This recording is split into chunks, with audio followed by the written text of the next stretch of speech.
Sorry, Sekang Kim Sa dan Jerry Kang dari Kang Financial Advisory dan CC Advisory. Jadi hari ini kita punya topik ialah bayar dahulu cukai RM3.019 bilion sasaranan kepada Kerajaan Persekutuan melibatkan cukai langsung LSDN dan Kastam. Jadi Kerajaan Persekutuan perlu membayar dahulu dua cukai yang tidak dipertikaikan jumlahnya melibatkan cukai langsung Lembaga Hasil Dalam Negeri LSDN dan cukai tidak langsung Kastam. Jadi Timbalan Ketua Menteri yang juga Menteri Kewangan Datuk Seri Panglima Masili Manjun berkata asas tuntutan 40% pemberian khas kepada Sabah daripada jumlah cukai berkenaan adalah sebanyak 3.019 bilion daripada jumlah penuh RM7.547 bilion bagi 2025. Jadi kita sudah menghantar surat pada 10 April 2026 supaya Persekutuan membayar 40% daripada dua jenis cukai yang tidak ada dipertikaikan langsung katanya. Jadi sampai sini saya jemput Jerry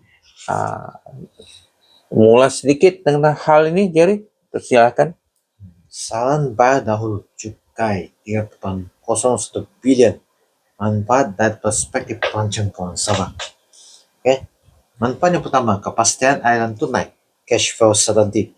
Penerimaan 3.019 bilion beri kepastian dalam bajet negeri. Kerajaan negeri boleh menggunakan sebagai asas untuk buat anjuran belanjawan yang lebih tepat dan mengurangkan pergantungan kepada pinjaman atau overdraft kerajaan negeri. Pembayaran projek pembangunan tanpa tanggungan.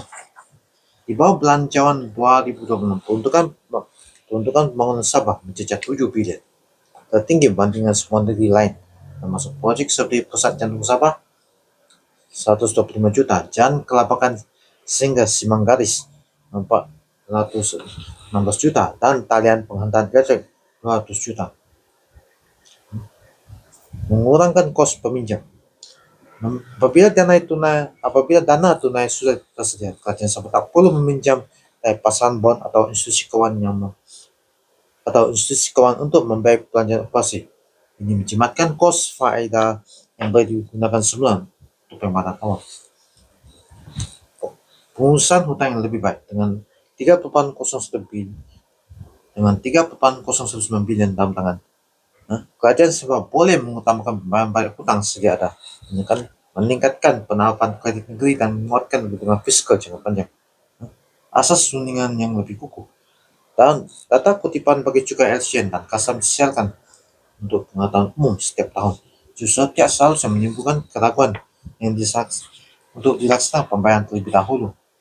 Apabila bayar dahulu dipersetujui, yang misalkan isu yang tak dipertikaikan dapat isu yang masih dalam rundingan.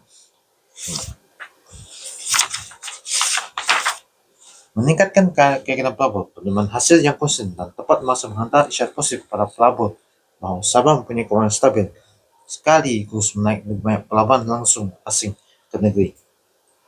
Setakat ini saya punya penyampaian. Semoga kerajaan Sabah berjaya dalam tuntutan 3.019 bilion. Semoga Sabah berjaya dalam tuntutan. Terima kasih. Terima kasih Jerry untuk mengulas sedikit tentang hal ini. Jadi sila like, subscribe dan sokong dan share. Terima kasih.